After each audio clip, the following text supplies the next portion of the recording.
Buenos días. Buenos días.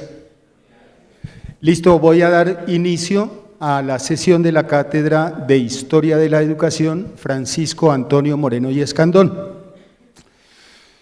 He querido comenzar con esta frase de Eduardo Galeano, porque para mí es supremamente significativa, porque para mí es el resumen de nuestra historia, porque para mí significa que nos hicieron cerrar los ojos, nos quitaron la tierra y nos dejaron la Biblia.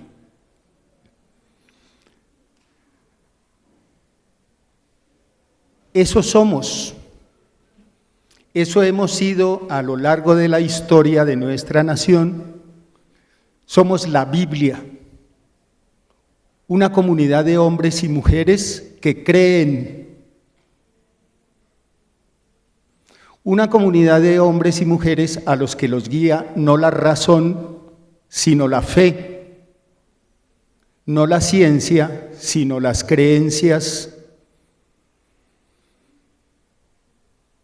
no la verdad, sino el dogma. Se lo voy a repetir para que les quede más claro. Eso somos, una comunidad de hombres que estamos guiados no por la razón, sino por la fe, no por la ciencia, sino por las creencias, y no por la verdad, sino por el dogma. Esto lo escribe Eduardo Galeano en virtud de mostrar un acontecimiento histórico que ha marcado la historia de los pueblos en América Latina, del río Bravo del Norte. El río Bravo del Norte divide a Estados Unidos de México.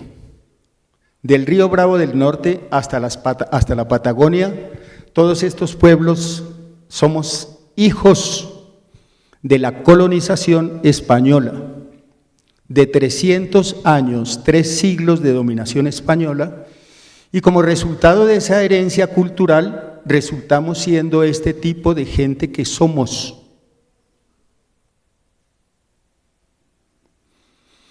Entonces, de alguna manera, carecemos todavía de algo que mi tío Kant llamaba la ilustración, que es el ascenso del hombre a la mayoría de edad en sentido intelectual. Por eso les dije, no sé si en esta clase o en la otra pasada, les dije, no me crean en absoluto lo que yo les digo. Yo sí he leído unos libros, no muchos, sí he hecho unos cursos, no muchos, sí he tenido algunas experiencias en mis 70 años de vida, pero no me crean por eso. Duden de lo que yo les digo y piensen lo que yo les digo. Somos los herederos de una sociedad colonizada por el país más atrasado de Europa, por los españoles. Y los españoles que vinieron a conquistar estas tierras no eran tampoco lo más adelantado de España. Los sacaron de las cárceles y los metieron a la brava en las embarcaciones que vinieron a América. Y por eso somos lo que somos, la sociedad que somos, los sujetos que somos por la historia.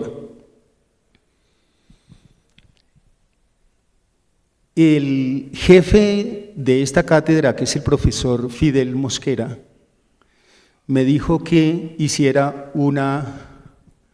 preparara una conferencia que tiene este título. Ahora sí vamos ahí. Ese es el título de mi conferencia. Pero quiero que lo piensen muy bien.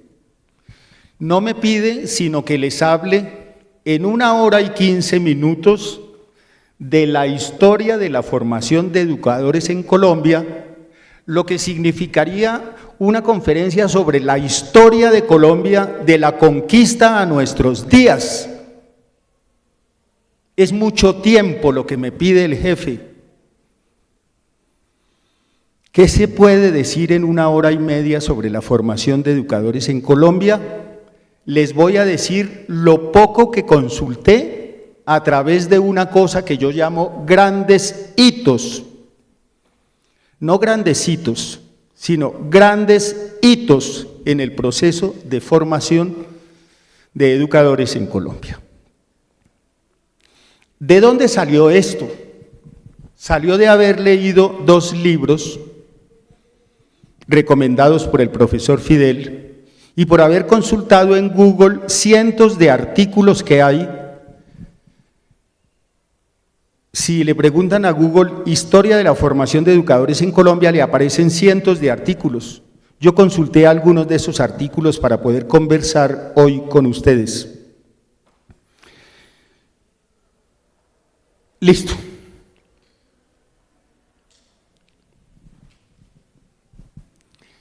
Si dicen que nos descubrieron en el 42, en 1492, eso es una mentira horrible que todavía nos creemos.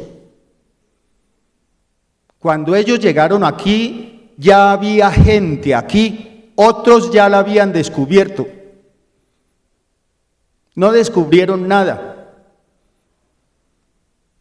Llegaron por accidente porque creían haber llegado a las Indias Orientales y por eso a los que habitaban aquí los llamaron indios, pero es un accidente de la historia.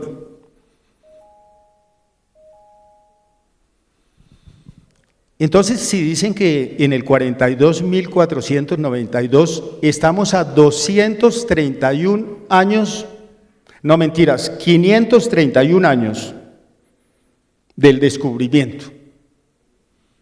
Yo diría del destruimiento. Pero aquí estamos y ahí vamos. En los primeros años de la colonia, hago ese hito para decir 1550, la corona española autoriza a las iglesias y a los conventos para que los curas eduquen a las comunidades prehispánicas en América. Y a los mestizos, y a los mulatos, y a los zambos, y a los pardos, 18 estratos sociales llegaron a establecerse en algunas comunidades americanas.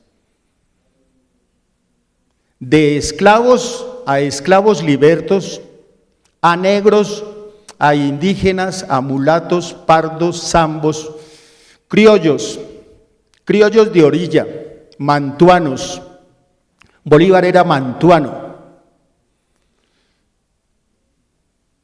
De manera que en los primeros años de la educación en Colombia, la educación está en manos por excelencia de las órdenes religiosas que llegaron a América en el proceso de conquista y de colonización.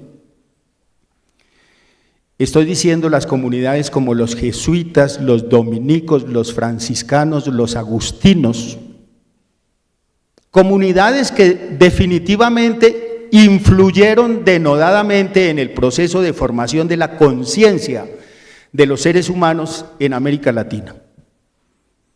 Y es una herencia, profesores, que ustedes tienen que pensar. La influencia durante siglos de la Iglesia en el aparato educativo.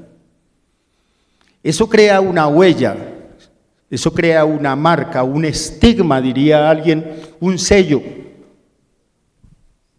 Pues es la influencia de muchísimos años en la conciencia de la gente, en la formación y en la constitución de un credo religioso por encima del conocimiento. Y las consecuencias de ese proceso y de ese fenómeno son lo que hoy leemos en la sociedad colombiana. Es decir, tenemos que hacer un acto de introspección, mirarnos por dentro. escudriñarnos a nosotros mismos y saber cómo es que resultamos creyendo lo que creemos, pensando lo que pensamos, sintiendo lo que sentimos. Es la influencia del aparato educativo en cada sujeto, en cada individuo. Y por eso cuando yo digo, me pusieron una tarea muy difícil, es que yo no puedo en 1 hora y 15 minutos, en 1 hora y media, hacer una reflexión seria sobre cómo se forman y se formaron los educadores en Colombia de la conquista hasta nuestros días.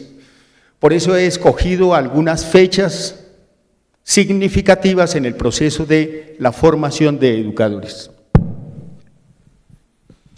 Durante esa época, estoy hablando del siglo XVI, a mediados del siglo XVI, todavía van surgiendo una serie de gentes venidas de España que tienen un saber, unas habilidades absolutamente elementales, les cuento.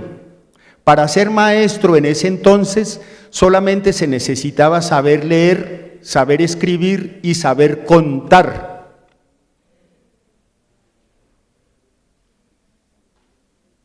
Van surgiendo un grupo de gentes que se dedican a vender su conocimiento. Y los voy a llamar, como dice en el texto, mercaderes del saber. Que venden su saber a cambio de un sustento, por un sustento económico para vivir en una sociedad absolutamente difícil como es la sociedad colonial. Una sociedad pauperizada, una sociedad absolutamente pobre y llena de necesidades, pues el que tenía algún conocimiento lo vendía. De manera que el proceso de formación en los primeros tiempos de la colonia es una formación, es una educación impartida por gente que ha sido formada en la filosofía de la Iglesia, que se llama la escolástica.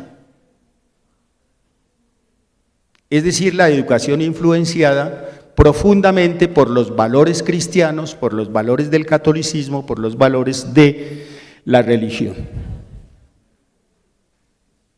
Gracias. Ese es un año que es también significativo en el proceso de transformación de la formación de educadores en Colombia. Y esto tiene que ver con ustedes, o sea, debería ser una preocupación muy seria de ustedes, porque ustedes como maestros necesitan saber cómo hemos llegado a tener este tipo de formación que hoy tenemos, es decir, el sistema o el aparato en el que ustedes se forman como educadores.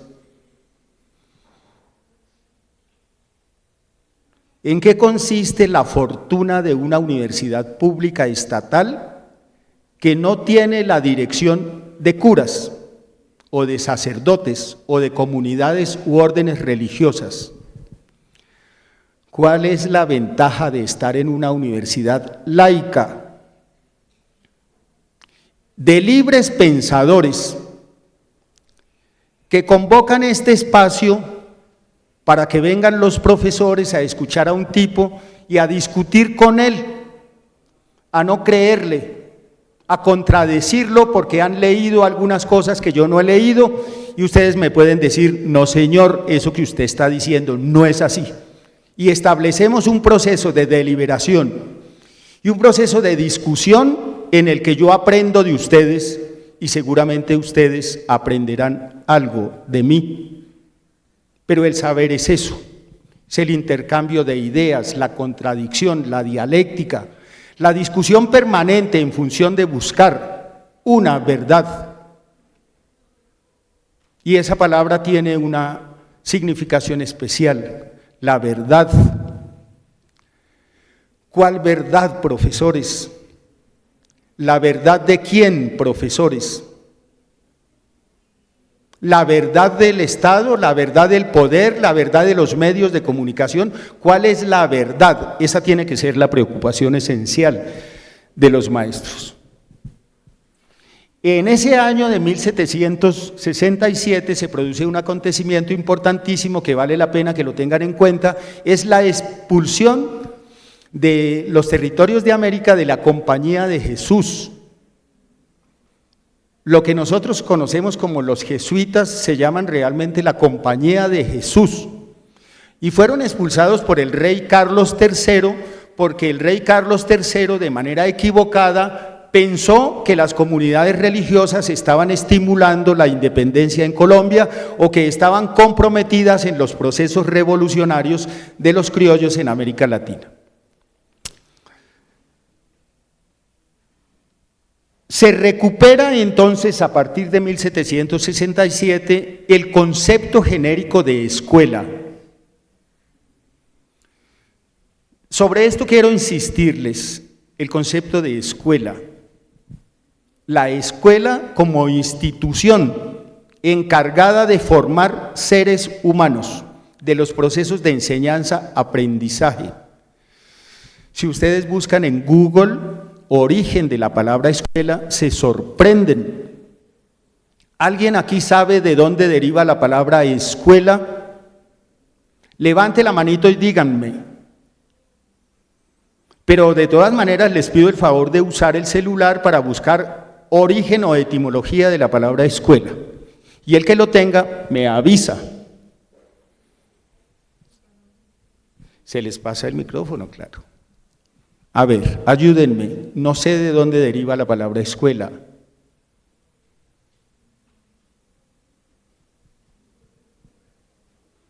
Los oigo. Un voluntario arriesgado, valiente o voluntaria.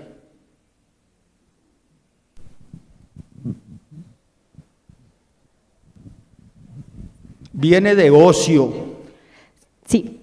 La palabra escuela surge de la griega, no sé bien cómo se lee la palabra, perdón, schole, que significa ocio o tiempo libre. Tiempo libre, muy bien.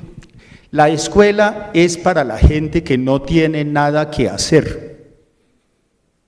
Como no tienen nada que hacer, tienen tiempo libre y van a la escuela a aprender.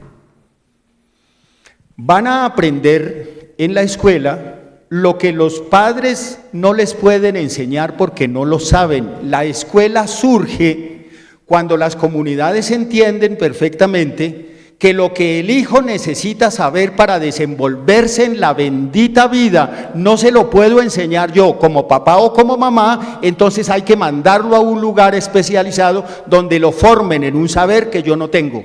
Para eso surge la escuela. Pero la escuela surge para gente que no tiene nada que hacer, para la gente que tiene tiempo libre. Por eso a mí me sorprenden muchísimo algunas veces que los estudiantes me dicen que no lo pudieron hacer porque no tuvieron tiempo. Y por eso algunas veces la discusión con mis estudiantes, por eso me odian terriblemente. Hermano, si usted trabaja, no venga aquí, trabaje. O decida qué es primero, su trabajo o su educación. Y listos. Entonces lo que ocurre en este año del 767 es que se rescata de alguna manera el concepto genérico de la escuela como institución de educación y de formación de seres humanos en distintos campos del conocimiento. Ya no son las órdenes religiosas, ni dominicos, ni franciscanos, ni jesuitas, ni agustinos, quienes dictan y ejercen el papel del maestro, el papel de la instrucción y de la formación. No, ahora hay otra gente que se llaman seglares en el proceso de educación. Busquen qué son seglares y me avisan cuando tengan el concepto. Seglares, gentes laicas, que no pertenecen a la iglesia, que ahora educan.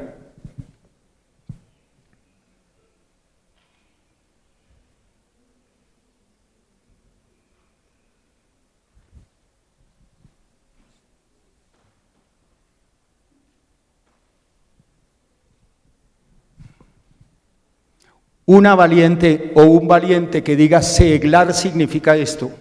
Gracias. Córrele. Sin esforzarte tanto.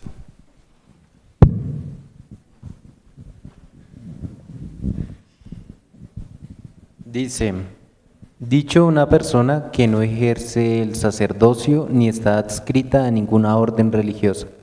Ok, gracias. Este man es un valiente. Dícese de una persona que no tiene ningún compromiso con una comunidad religiosa o que no está comprometido abierta o directamente con una creencia, con un credo determinado. En esta época, entre el 770 y el 800, 1800, inicios del siglo XIX, se solicita el título de maestro para hacer ejercicio de la profesión docente, pero lean lo siguiente para que se mueran de la R, de la risa. Lean lo siguiente: para ser maestro se necesitaban unas condiciones, unos requisitos. Fíjense los requisitos tan originales. Para merecer el título era necesario, además de la habilidad de saber leer, escribir y contar, otros requisitos igualmente destacables, como los de ser hombre blanco y decente, arreglado, no sé qué querrían decir con ese concepto, arreglado, blanco, decente, arreglado, de buen procedimiento y sin vicio alguno.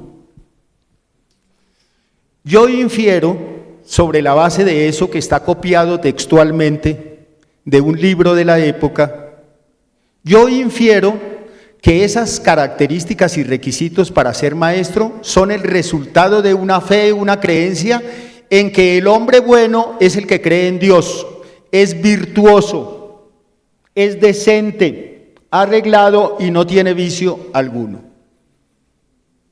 Los requisitos para ser educadores en esta época de la colonia son también de alguna manera el reflejo de una sociedad influenciada por la Iglesia y de una educación que no pierde el vínculo con la Iglesia.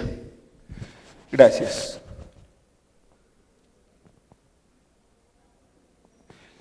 Otro hito.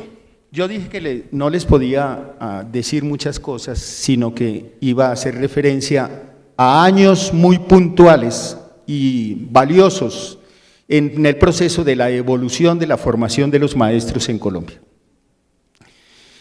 En la Gran Colombia se creó la primera escuela normal en Bogotá, que la dirigió un sacerdote que se llama Fray Sebastián Mora. Y esa primera normal en Bogotá se hizo por solicitud expresa del vicepresidente de la República, que en ese entonces era Francisco de Paula Santander. Pero yo me quedo pensando que cuando crearon una primera normal en Bogotá, pues ya desde el Estado hay una intención de meter la mano en el proceso de la formación de los educadores. Quiere decir que el Estado está interesado en asumir la vigilancia y el control del aparato educativo y por consiguiente de la formación de educadores. En esa época, para su cultura general, el 90% de la población era analfabeta. Yo no sé, me gustaría ahora en otro espacio de la conversación con ustedes saber cuántos son los analfabetas de hoy en Colombia, pero también incluir un nuevo concepto que tiene que ver con el analfabetismo funcional. Hay una cantidad de gente en Colombia que tienen títulos de doctorado y postdoctorado, pero son analfabetas funcionales, porque saben estrictamente de lo que tienen que saber y no saben más, ni están interesados en saber más. Son unos químicos, unos biólogos y unos matemáticos con un saber extraordinario, pero no entienden la sociedad en la que viven, pero no comprenden el mundo y la realidad que les correspondió asumir en su época. Por eso la necesidad de formar maestros cultos. Eso es una redundancia, pero lo voy a decir así. Maestros cultos. Eso es redundante. Si es maestro tiene que ser culto, y si no es culto no puede ser maestro. Ahora les voy a leer de un texto, un pedacito de un texto para que se sorprendan el concepto que ese señor tiene de lo que ha de ser un educador. Se llama Rodolfo Ramón de Rux.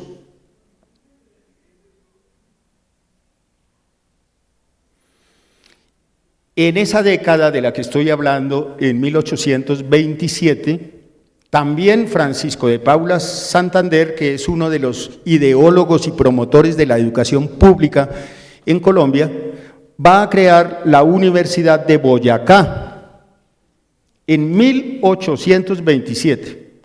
Y esa Universidad de Boyacá fue la base o el fundamento de lo que hoy en el siglo XXI conocemos como la UPTC, la Universidad Pedagógica y Tecnológica de Colombia, que tiene sede en Tunja. Ese man, Francisco de Paula Santander, digámoslo así, es el ideólogo, el promotor, el generador de la UPTC actual en Colombia. Gracias. Otro hito. En 1844 ocurren cosas que van modificando el proceso de formación docente en Colombia. Se institucionalizan las escuelas normales, y esas escuelas normales están dedicadas estrictamente a la formación de educadores en Colombia. Pero eran, en ese entonces, estoy hablando del 844, una época en la que se insistía en la formación en pedagogía. Lo digo por lo que nos corresponde entender y asumir hoy en nuestra universidad distrital.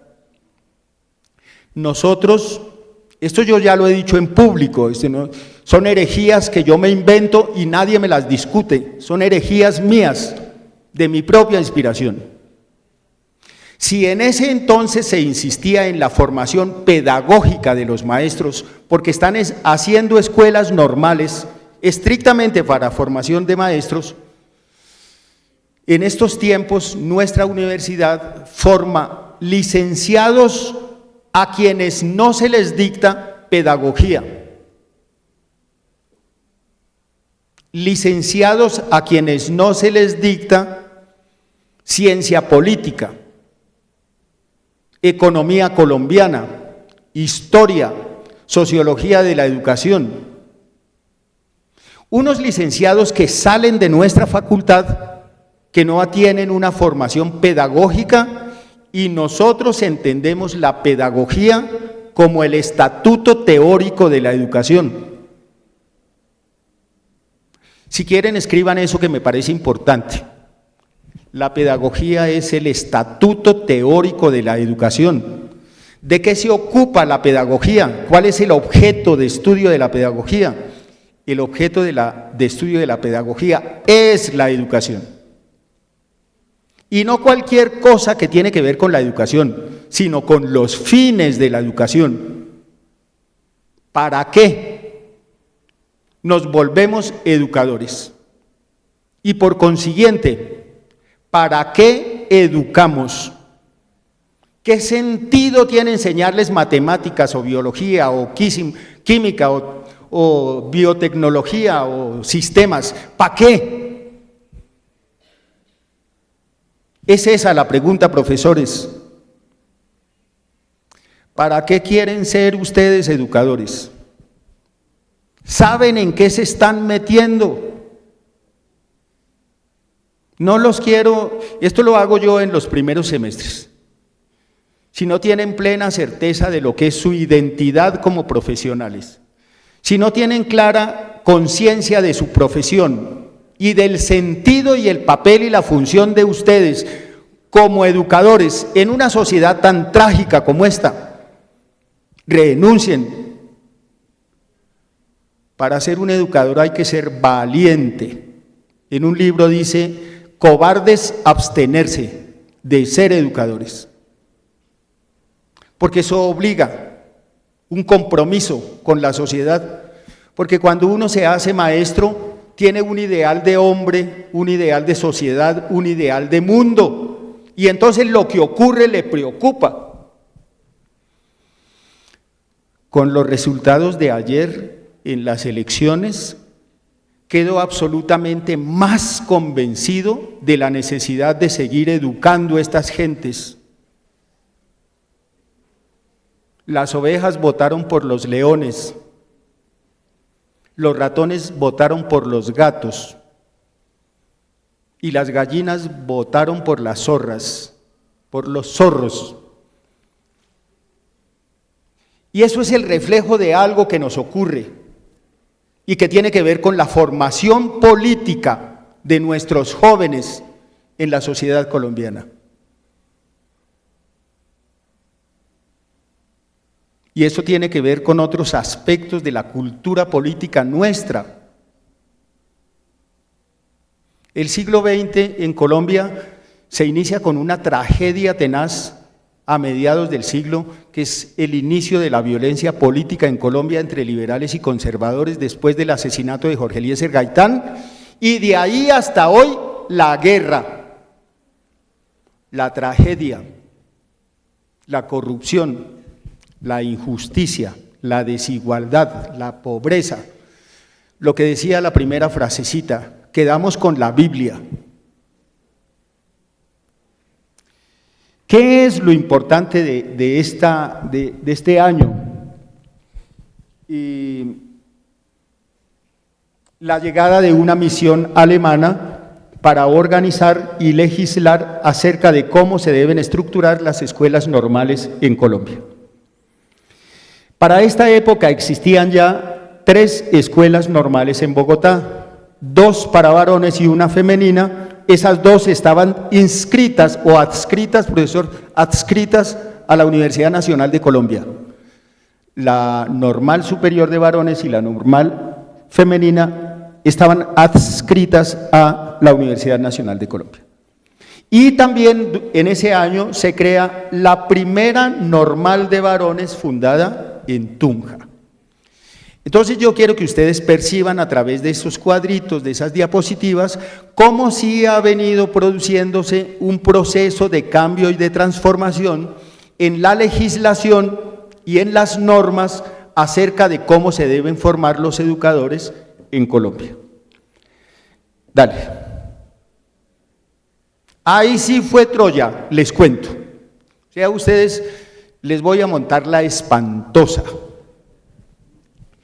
1886 es un periodo terrible para la educación en Colombia, porque a partir del 886, 3 personajes, uno se llama Rafael Núñez, el otro se llama Miguel Antonio Caro, y un curita que se llama Rafael María Carrasquilla, ellos 3 se encargaron de retroceder la educación en Colombia.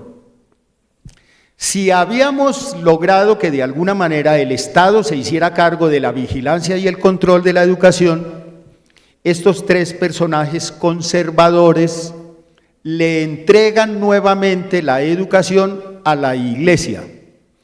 Y se lo voy a mostrar de una manera muy original.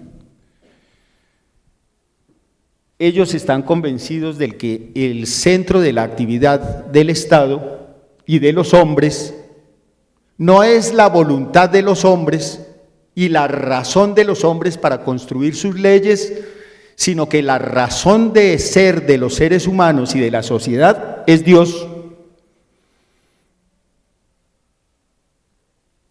El papel del Estado, dicen los conservadores que están en el poder, es transmitir las tradiciones, costumbres y valores de la doctrina cristiana. Conservar las cosas como están, eso quiere decir statu quo, conservar las cosas como están, defender la propiedad privada como derecho natural, hacer un ejercicio autoritario del poder y no al uso de las vías de hecho. Más o menos otra vez con la primera imagen. No se rebelen, no hagan algo que el Estado no les permita, sean dóciles, manejables, bienaventurados los mansos porque ellos verán a Dios. Sigan tranquilos, frescos, no se rebelen, es pecado rebelarse. Ese es el concepto de un acontecimiento histórico que se va a conocer con el nombre de la regeneración. Quiero que escriban ese nombre porque esto es una cosa trágica. La regeneración se llama regeneración o desastre. Regeneración o desastre. Muy bien, vamos a la siguiente, gracias. Ahí está el pensamiento de Rafael Núñez en la primera, el pensamiento de Miguel Antonio Caro en la segunda y el de Rafael María Carrasquilla en la tercera. Yo les quiero contar, estos tres manes, qué manera de usar el lenguaje. Estos tres personajes son los ideólogos de ese movimiento que se llama la regeneración.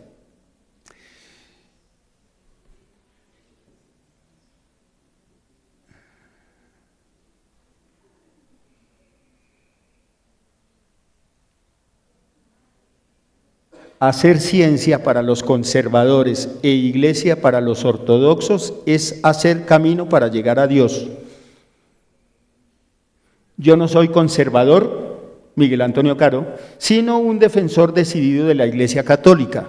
Ahí yo no sé, Fidel, yo creo que es un disparate del man, otra vez el man, del personaje. Porque ser conservador y defensor de la Iglesia es lo mismo, son defensores de la Iglesia. ¿Cómo se llamaba antes de ser partido conservador? Se llamaba el Partido Católico. Le cambiaron el nombre porque de todas maneras el hecho de ser católico es un estigma muy serio. Gracias, dale al otro.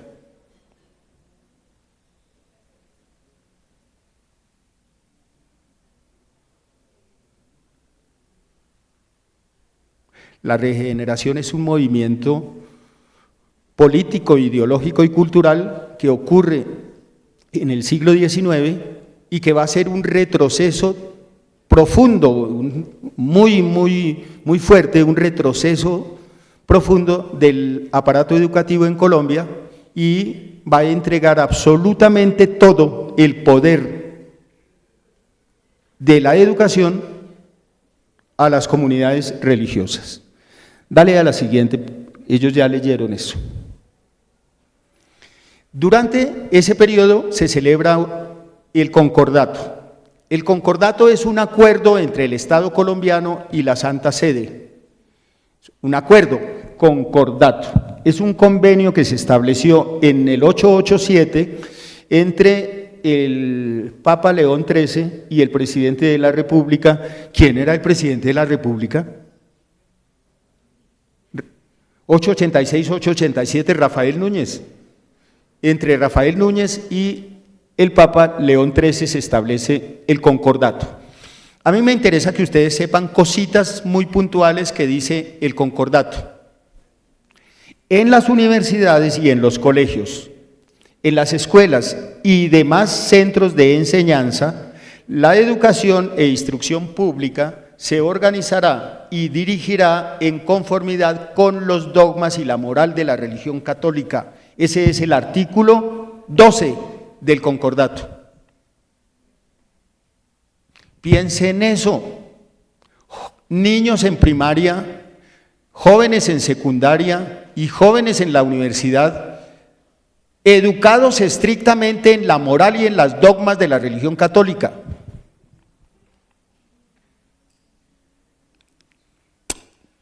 La realidad de hoy en la educación colombiana algo tiene que ver con eso. No es gratuito que nosotros seamos lo que somos, creamos lo que creemos y sentimos lo que sentimos, es el resultado de eso. La enseñanza religiosa será obligatoria en tales centros y se observarán en ellos las prácticas piadosas de la religión católica.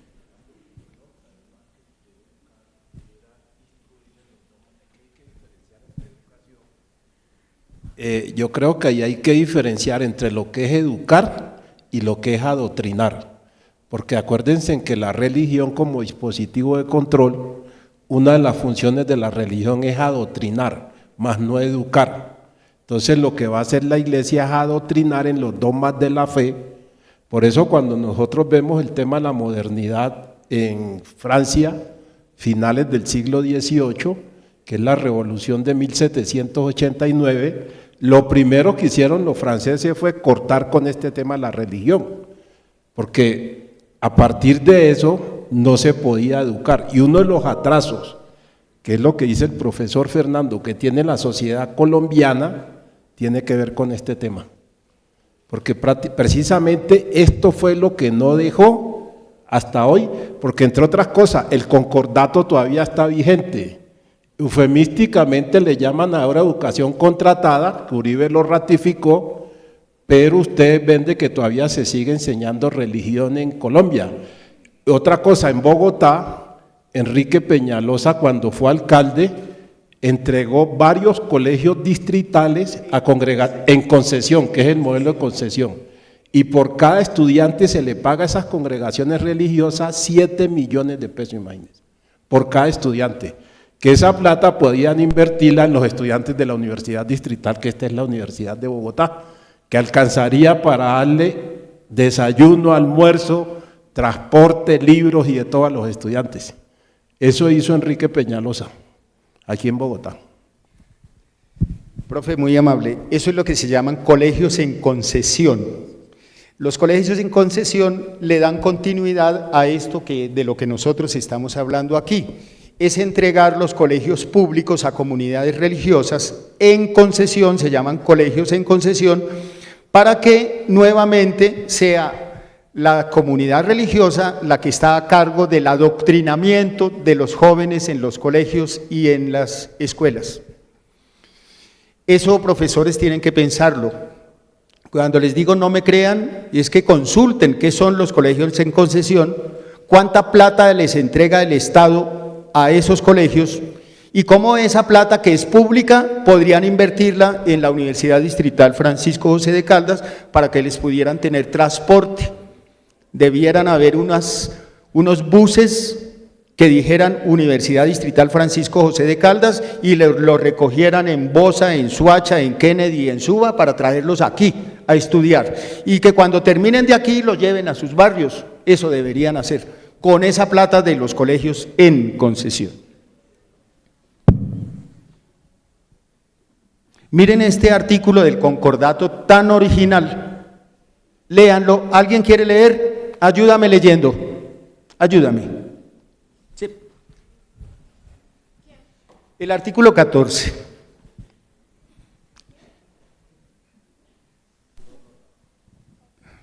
Es fácil, es solamente leer ahí y ya.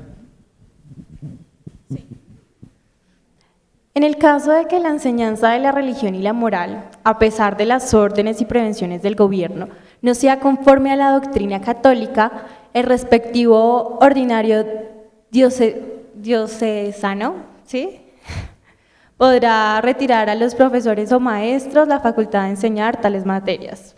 Imagínense la magnitud del artículo. El que no dicte lo que debe dictar sobre las normas del dogma católico es retirado por el ordinario diocesano, es decir, por el responsable de la diócesis o por el cura que administra la educación. Aquí había un procurador que se llamaba Alejandro Ordóñez, yo no sé si su memoria funciona. Alejandro Ordóñez, que era el procurador general de la Nación, era un tipo absolutamente tan conservador que él estaba dispuesto también a que todos los que no dictáramos en las universidades el conocimiento sobre los presupuestos de la moral y la fe católica deberíamos ser destituidos. Eso es en años muy recientes, eso no, ustedes ya habían nacido cuando eso ocurrió. Él fue el procurador en el mandato del doctor. Sí, pero él destituyó a Petro, sí, pero el presidente era Juan Manuel Santos. Ok. Ahí dice, nada sin la inspiración divina. La religión es el componente fundante del Estado y la sociedad. De ahí, perdónenme que esto no lo hice yo, eso es un error de quien digitó mis diapositivas, le ofrezco disculpas. Ese de ahí es con H intermedia. De ahí que la Iglesia, apoyada por los sectores más conservadores y fortalecida por el concordato, enarboló las banderas del antiutilitarismo, del antipositivismo y de la educación dogmática y confesional. Más o menos como todos contra las libertades, como todos contra la libertad de pensamiento, y todos por la Iglesia, y todos por la fe, y todos por los dogmas. Listo, dale. Ese es un hito, un año importante en el proceso de la formación de educadores. Por la Ley 89 de 1892, trazó el primer plan de estudios para la formación docente. Quiere decir que ya hay una preocupación por estructurar un currículo que debe impartirse, que deben saber los educadores, la creación de un currículo especializado para las comunidades que se forman para ser educadores en Colombia. Y el decreto 429 y de 1893 produjo un plan que se llama el Plan Cerda, se llama Liborio, se llamaba el man, Liborio Cerda, que establece 5 años de estudios posteriores a la primaria como requisito para obtener el título de educador. Eso no es nada. Piénsenlo para la época, estamos 1892, a finales del siglo XIX. A finales del siglo XIX lo que están legislando es que para ser maestro solo basta con tener educación primaria y haber hecho 5 años de estudios posteriores a la primaria. Pero ya hay un nivel de exigencia, eso es lo que yo destaco, ya hay un nivel de exigencia para que no cualquiera pueda ser educador, porque si cualquiera es educador, esto sería una tragedia horrible. Voy a leer un pedacito, no me gusta hacer esto, pero por aquello de no me gusta hacer esto, pero por aquello, dale el micrófono a alguien. Por aquello de insistir en una idea, profesores.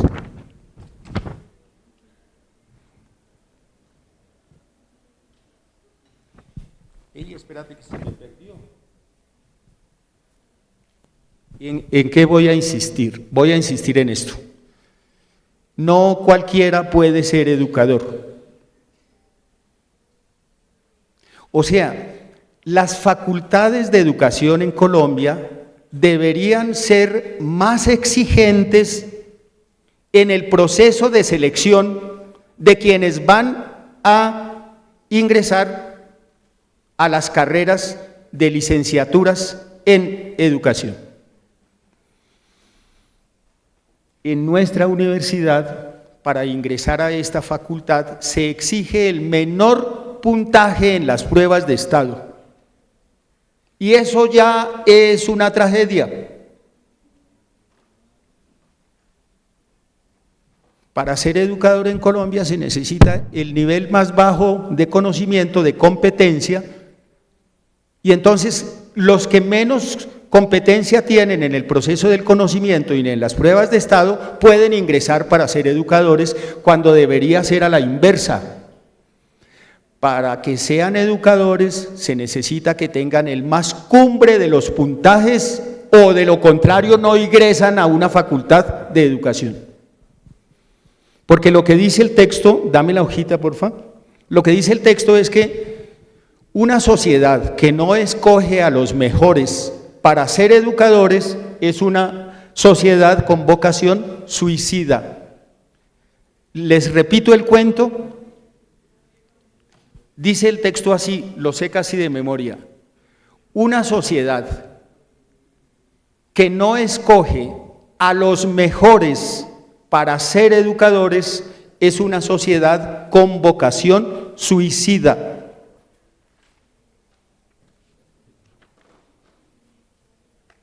Piénsenlo, colegas. Creo que sí, dame un instante.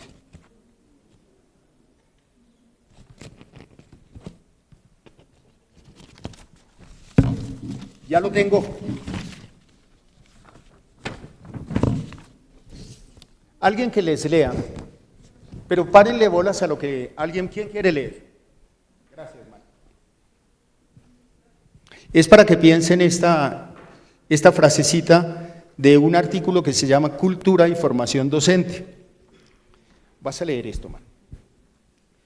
Una sociedad, desde ahí, y vas a pasar aquí. Ahí lees hasta aquí. Atentos. A ver cómo lees.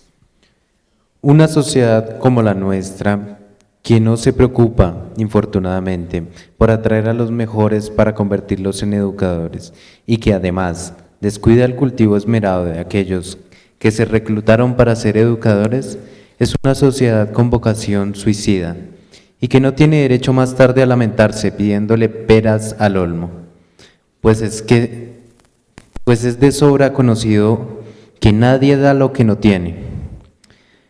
Quede pues claro que en lo referente a la cultura y formación de los educadores se requiere voluntad política y erogaciones económicas por parte del Estado. La cultura cuesta, pero lo que no se invierte en ella más tarde se paga caro. Gracias. La cultura cuesta. Para formar gente culta hay que invertir. El Estado tiene que invertir en las facultades de educación. Y si no escogemos a los mejores para ser educadores, somos una sociedad con vocación suicida. Dame ese, por favor. Muy bien.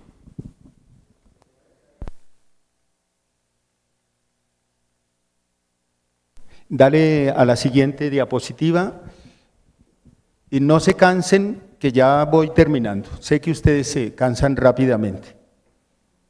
El siglo XX es una originalidad en el proceso de formación de educadores.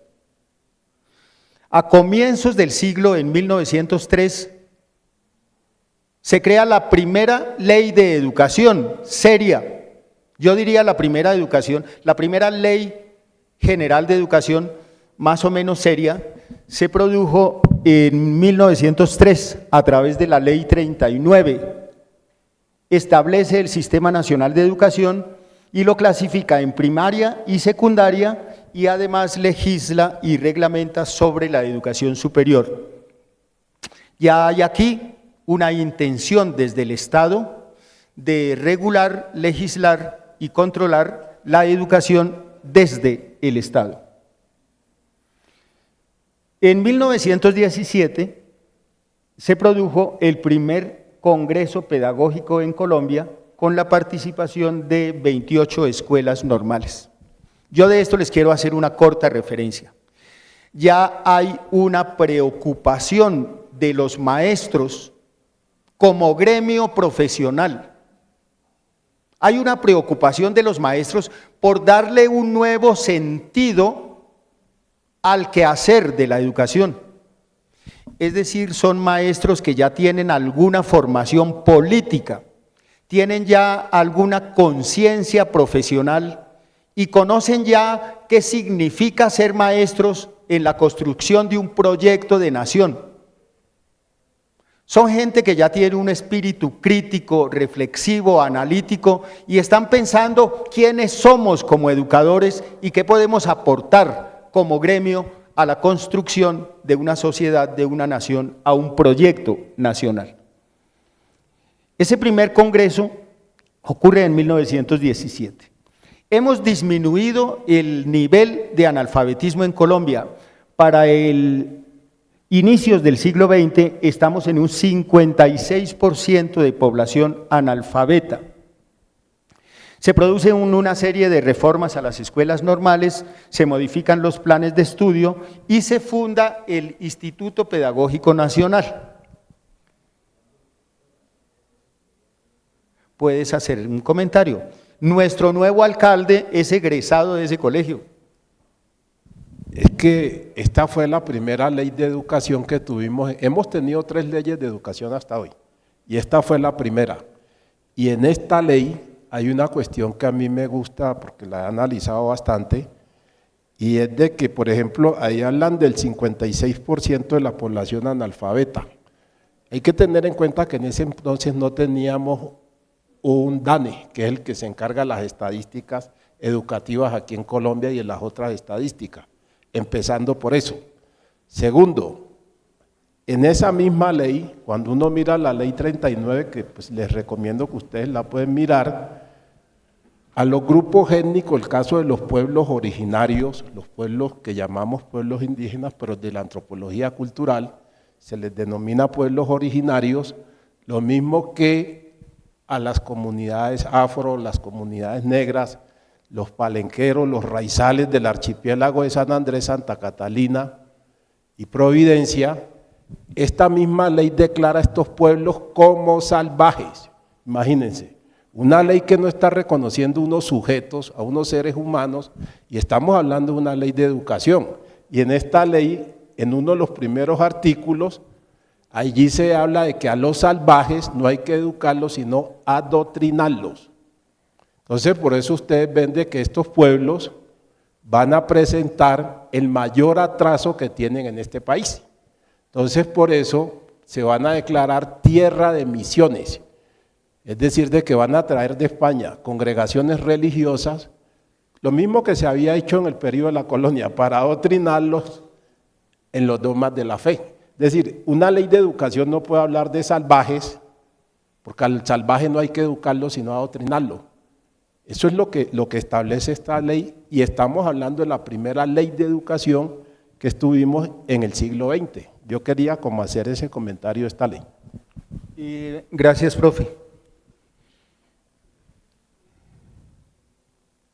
Yo creo, Fidel, que entre la ley 39 de 1903 y la Ley General de Educación de 1994 no hay mucha diferencia que digamos, no podemos decir que, cómo reformamos el aparato educativo.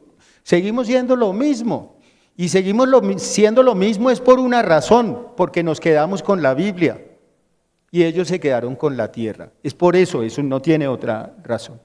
Gracias, dale. La Ley 39 de 1903, la instrucción pública en Colombia será organizada y dirigida en concordancia con la religión católica. Y dele, la instrucción pública se dividirá en primaria, secundaria, industrial y profesional. La instrucción primaria, costeada con fondos públicos, será gratuito y no obligatoria. Estará a cargo y bajo la inmediata dirección y protección de los gobiernos departamentales. Y dale, ya no me interesa más. 1934 es una época en la historia de Colombia importante porque estamos en la administración de un presidente original, Alfonso López Pumarejo. ¿Quién dijo Pumarejo? Alguien dijo, sí, ese man sabe, por lo menos, que estamos en la administración de la Revolución en Marcha de Alfonso López Pumarejo. Una importante serie de transformaciones de orden político, económico, social y cultural se están produciendo en este gobierno de la Revolución en Marcha. Se crea la primera facultad de educación masculina adscrita a la Universidad Nacional. Eso ya es importantísimo. Creo que de ahí, ahorita hablamos hace un instante del Instituto Pedagógico Nacional. El Instituto Pedagógico Nacional es el instituto de donde egresó nuestro querido alcalde a partir del 1 de enero.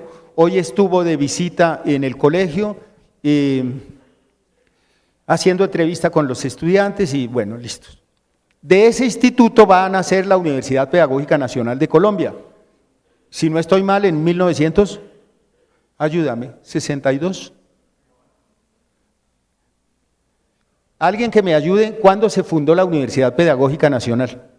Yo digo que en el 62, pero si estoy equivocado, reconozco mi error, creo que en el 62.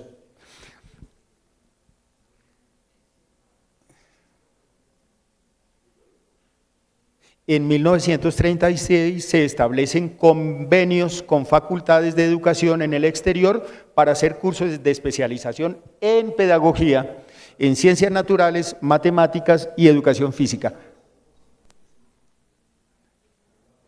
¿Cuándo se fundó la pedagógica? 1 de febrero de 1950. Uy, no tenía casi nada. Del 55, ya no lo olvido, no se me olvidará en la vida. Hay un proceso de modernización de la educación y con los métodos de la escuela activa y la escuela experimental. La escuela activa, el escolanovismo, es un movimiento de la educación y de la pedagogía en Europa que va a llegar tarde a América, pero que de todas maneras va a llegar, es decir, en la tercera década del siglo XX, la escuela activa, cuando la escuela activa funciona en Europa desde finales del siglo XIX. O sea, eso tiene que ver de alguna manera con nuestro atraso. Dale a la siguiente, por favor. 1950. En el 48 se produjo el asesinato de Jorge Eliezer Gaitán. Se inicia el proceso de violencia política en Colombia entre liberales y conservadores, una violencia que dura desde el 48 hasta hoy. Vamos en el 38% de la población analfabeta, para mitad del siglo XX. El decreto 19.2 del 55 creó el IPN, que pasó a llamarse Instituto Pedagógico Nacional Superior, y es de ahí donde sí va a surgir la Universidad Pedagógica Nacional. Y claro, yo lo vi en 1955, no sé por qué tenía ese lapsus ahí. El 1 de febrero del 55 se funda la Universidad Pedagógica Nacional, hay creación de facultades de educación y de pedagogía, no solo en universidades públicas, sino también en universidades privadas, y en el 59 se crea la Federación Colombiana de Educadores, reconocida por el Ministerio de Protección Social.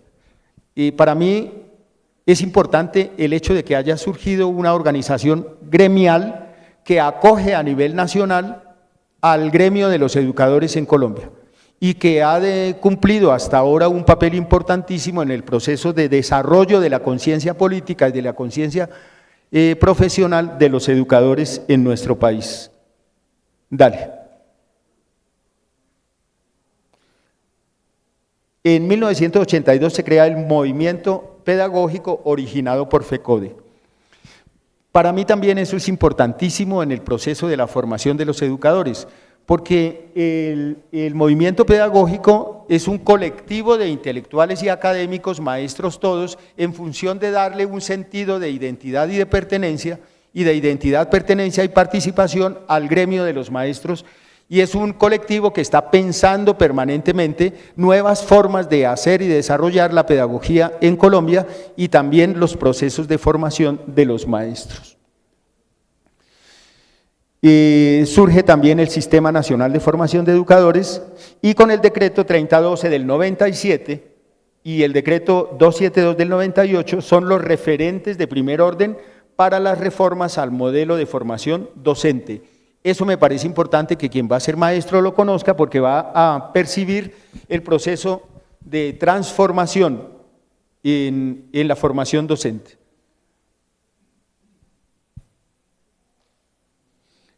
La ley 30, que tanto hablamos nosotros de la ley 30, que es la ley general para la educación superior,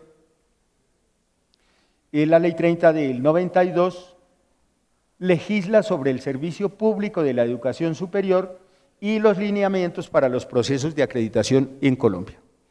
Procesos de acreditación con los que un amplio grupo de profesores estamos no muy de acuerdo.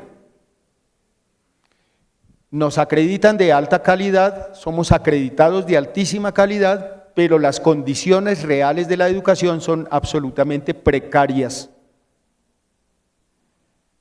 Yo no estoy diciendo que no nos acreditemos de calidad, sí, pero que la calidad y la acreditación de calidad signifique calidad en los procesos de formación. No carencias y ausencias, sino una educación digna de unos seres que van a ser educadores y que van a dedicar su vida y su saber y su conocimiento y su inteligencia a la formación de las generaciones posteriores. En ese sentido es que yo digo que los procesos de acreditación son importantes, sí, pero la acreditación de altísima calidad tiene que significar altísima calidad en los procesos de educación, en la estructura, en la infraestructura, en los laboratorios, en los maestros, en las condiciones en las que se educan los maestros. Otro error de mi digitadora, no te preocupes. Gracias. No es la ley 30 del 32, no, es la ley 30 de 1992. Van dos, listos. Dale. Yo les digo gracias porque ahora que está Fidel me pusiste una tarea muy complicada, terriblemente complicada, casi que no puedo hacer esto, porque hablar de la historia de la formación de los educadores en Colombia es hablar de 500 años, desde el descubrimiento hasta nuestros días, pasándose por la colonia y la república y la contemporaneidad. Hice el resumen resumido de un resumen que ya alguien había resumido y pude hacer estas ideas que espero que les hayan quedado como inquietudes o como sospechas o como dudas para que ustedes profundicen en este saber tan necesario en la formación nuestra como educadores. Ahí dice gracias, gracias.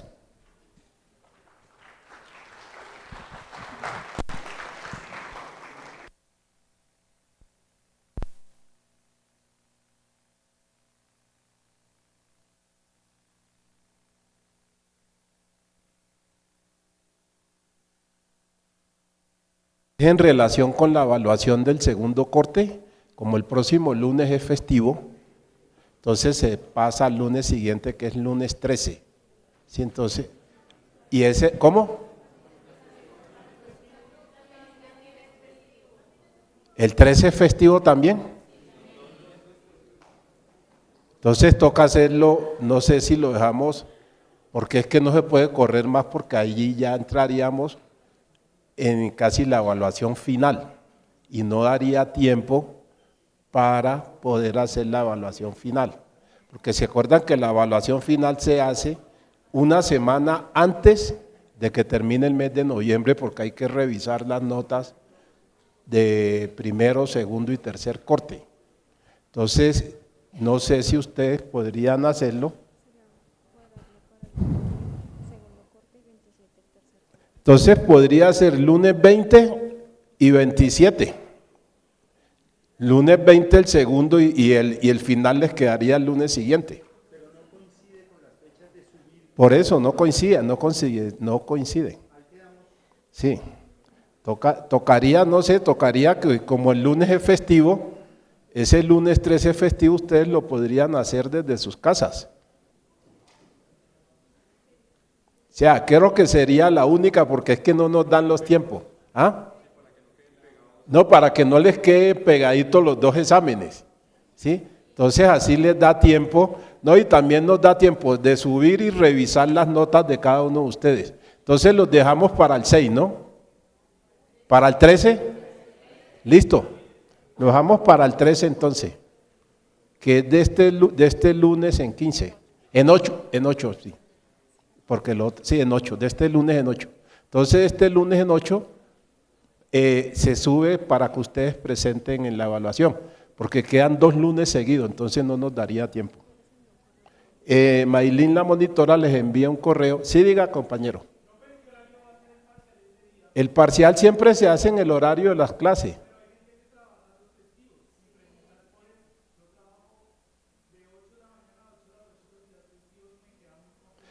Entonces lo podemos dejar de 8 a 10 de la noche.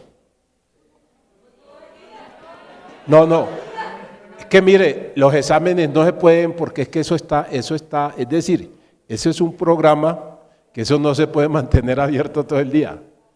Es que el programa está diseñado así, eso no es que nosotros queramos dejar eso todo el día allí, porque así es decir, es mejor dejarlo porque pues algunos trabajan los festivos, entonces para que no tengan problemas puede hacerse de 8 de la noche a 10 de la noche, porque es que eso está programado.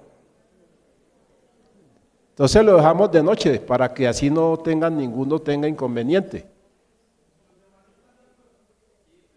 ¿Sí? Ah, listo. Ah, bueno, entonces de 8 a 10 de la noche.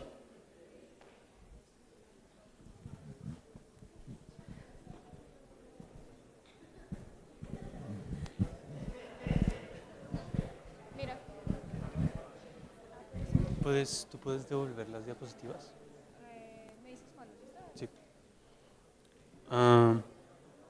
Sí, es como de una implicación que quedó ahí en la línea del tiempo.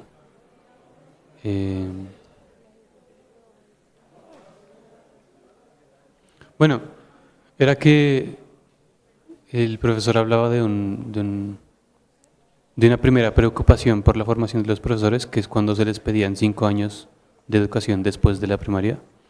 Y mi pregunta era si hasta ese momento los requisitos para ser profesor seguían siendo contar, leer, escribir y ser blanco.